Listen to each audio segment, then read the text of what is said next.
Every fast bowler is overlooking this one part of the body that is crucial for generating power and increasing your speed and reducing injury risk. Bowlers and coaches all concentrate on back foot contact and they look at front foot contact. Some might focus on the run up. So many ignore the hips and the role that the hips play in generating speed and reducing injury risk. So what is it around the hips that's so important? They are key for generating hip-shoulder separation, which has been shown for years is crucial for generating power. If we can generate more power, we can bowl quicker.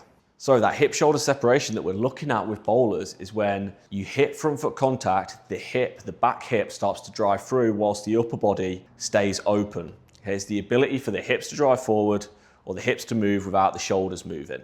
And that way we get the energy working up the kinetic chain, which is what we want from back foot contact all the way to ball release. It's getting that energy from the run up, from the ground, all the way up to ball release. And the hips play a crucial role in this. There's a specific movement around the hips called hip internal rotation. And the ability for the hips to move through internal rotation is again key for generating power and accessing a decent amount of hip shoulder separation to actually improve your bowling speed. This hip internal rotation that we're looking for in the bowling action is this back hip. So chest is open facing you at the camera, hips are open. That internal rotation we're looking for is that back hip driving through here whilst keeping the chest open.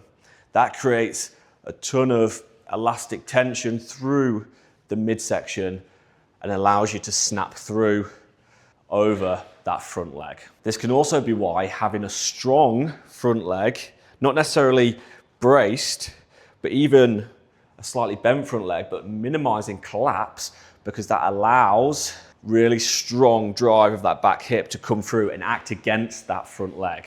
It doesn't matter what kind of bowling action that you might have, it might be different to mine. We see bowlers that are front on, semi-side on, side on. These are just classifications or descriptions of bowling actions. But it doesn't matter how you bowl, we still need that aspect of internal rotation, the ability for the hips to get into this range and open and close here to generate that pace using hip shoulder separation. So we might land front on with the back foot forwards, pointing forwards, but then as we come into that front foot block, with the hips and the shoulders open and then the hips come through.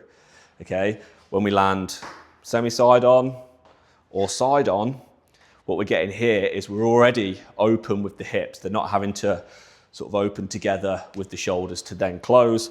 They're already opening, okay? And they hit that front foot block, and that's when we see that internal rotation. So it doesn't matter where or how you bowl, there's no one right way, but the hips still end up opening and then needing to internally rotate around that front leg in order to drive through, create that hip shoulder separation and generate pace.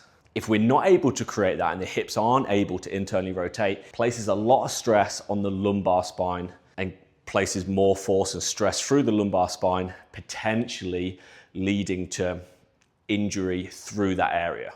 So you know what it is, so how can you actually train it? As I always say, we need to ensure that the back foot is operating to a decent enough level where we're not getting excessive collapse, we're not collapsing to the heel on the ground, because that heel is going to act as an anchor and we're not going to be able to efficiently rotate that hip through.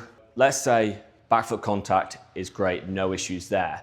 What we can start to do is improve your range of motion around the hip, so improve your ability for the hips to move. But as well as just improving mobility through these drills that I'm showing you, you've probably been doing these, but what we need to do, we need to start creating strength through the hips. So we can start creating strength through that real specific hip internal rotation using bands, using cables, but we also need strong glutes. The glutes are a big driver of hip internal rotation.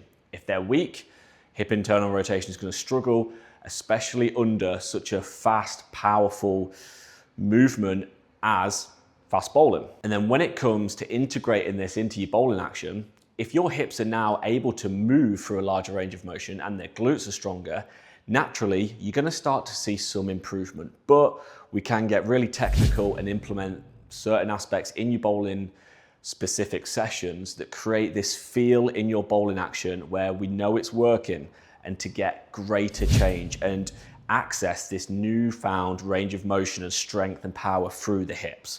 And we can do that through constraints where we just focus on the hips moving without the shoulders. We can then do this in something that is slower than the bowling action. So again, we can create this feel in the bowling action, which is where med balls come in really handy, because we're still going through similar actions to the bowling action. We can still work on specific cues, create power, and we're moving explosively, but it's still slower than the actual bowling action. So we can still feel the change that we're trying to implement. And then we integrate that with some bowling, be it off a short run, off a full run, depending on what you have available. And again, we cue this hip shoulder separation. You might feel like it's actually transferring into your bowling already without any specific cues. If you implement this into your training, especially if you've never done any kind of training around the hips or the glutes before, you're gonna feel an immediate change straight into your bowling action, just from a week or two of work around this, implementing what I've spoke about in this video. If you want even more value and breakdowns of fast bowling bowling actions, the specifics, the technical parts of bowling, how to train as a fast bowler, then click the link in the description below and that'll take you to my email list. Every day I'm providing you value that's gonna further enhance your game and your ability to bowl faster. Tips that you can implement straight away.